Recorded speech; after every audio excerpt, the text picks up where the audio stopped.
सुदामा की मृत्यु कैसे हुई थी? भगवान शिव ने सुदामा का वध क्यों और कैसे किया था?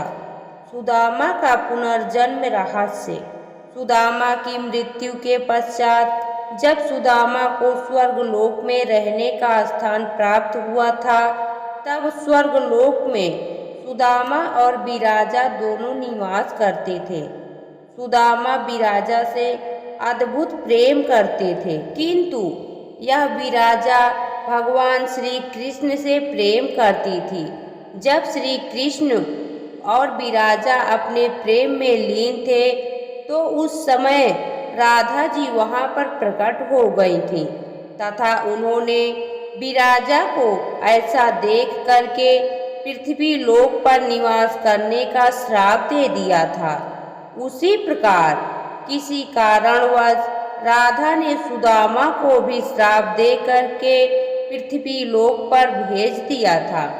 सुदामा और विराजा का पुनर्जन्म। जब सुदामा और विराजा को श्राप के कारण पृथ्वी पर आना पड़ा, तो सुदामा का जन्म एक शंखचूर्ण नामक राक्षस के रूप में हुआ था तथा विराजा का जन्म तुलसी के रूप में हुआ था।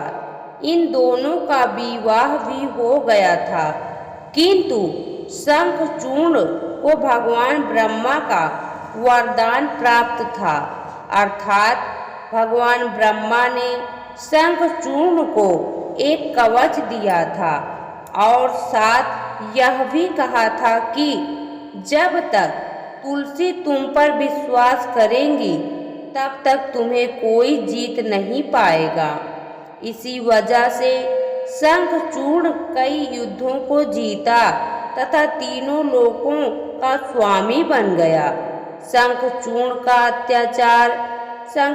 के अत्याचार से तीनों लोकों के प्राणी परेशान हो चुके थे। यहाँ तक कि देवता लोग भी शंखचूर्ण से परेशान थे। तब भगवान शिव ने सभी देवताओं की विनम्र प्रार्थना पर शंखचूर्ण के अत्याचारों से मुक्ति दिलाने के लिए शंखचूर्ण का वध करने का वचन दिया। जब भगवान शिव ने शंखचूर्ण को विनम्रता पूर्वक समझाया, तो शंखचूर्ण भगवान शिव से युद्ध लड़ने के लिए तैयार हो गया।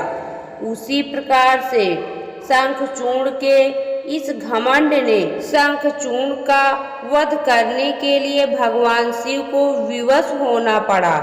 इसी प्रकार से भगवान शिव ने कृष्ण के मित्र सुदामा अर्थात शंखचूर्ण का वध किया था, जिसकी जानकारी हमें पौराणिक ग्रंथों में आज भी देखने को मिलती है, जिसके बारे में शायद आपने पहले कभी नहीं सुना होगा।